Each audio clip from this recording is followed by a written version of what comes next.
যে নারী রান্না করার সময় তিনটি কাজ করবে ওই নারীর কপাল খুলে যাবে। আল্লাহ পাক রব্বুল আলামিন ওই নারীকে সম্পদশালী বানিয়ে দিবেন।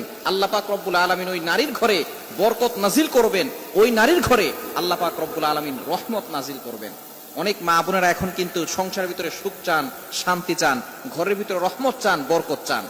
বিশেষ করে যে সমস্ত নারীরা সংসারে বরকত চান তারা কিন্তু অবশ্যই এই তিনটি কাজ করবেন। দেখবেন আপনার ঘরের ভিতরে শান্তি আসবে এবং আপনার রান্না সুস্বাদু হবে এবং আপনার রান্না যারা খাবে তারাই আপনার প্রশংসা করবে। আমরা অনেকেই কিন্তু নিজের প্রশংসা শুনতে চাই এবং অনেকেই আমরা ঘরের ভিতরে বরকত চাই, রহমত চাই।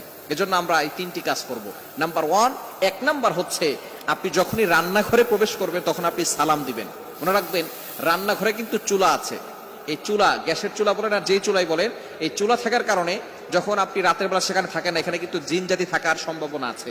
এই জন্য যখনই আপনি রান্নাঘরে ঢুকবেন তখনই সর্বপ্রথম এক নাম্বার কাজ করবেন, সালাম দিবেন, আসসালামু আলাইকুম ওয়া রাহমাতুল্লাহ। কেউ থাকুক আর না থাকুক, ঘরে যখনই প্রবেশ করবেন, যদি ঘরে কেউ নাও থাকে তারপরে সালাম দিবেন, কারণ ঘরের ভিতরে অনেক সময় শয়তান থাকে। আপনার সালাম দেওয়ার কারণে সেই শয়তান সেখান থেকে বের হয়ে যাবে।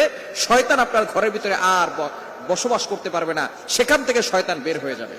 আল্লাহ পাক রব্বুল আলামিন নিজে বলে দিয়েছেন, কোরআন খুলেন, আল্লাহ পাক রব্বুল আলামিন বলছেন 18 নম্বর পারা 17 নম্বর পৃষ্ঠার 13, 14, 15 নম্বর লাইন, সূরাতুন নূরের 61 নম্বর আয়াতে রব্বুল আলামিন বলেন, ফাইদা দাখালতুম বুয়ুতান ফাসাল্লিমু আলা আনফুসিকুম তাহিয়াতাম মিন ইনদিল্লাহি মুবারাকাতান তাইয়্যিবা।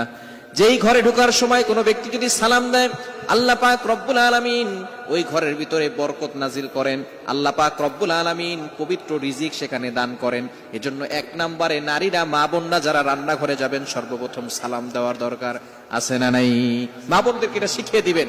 আপনারা বাসায় গিয়ে মেসেজ পৌঁছে দিবেন, মা বোনরা যারা আছে এক নম্বরে তারা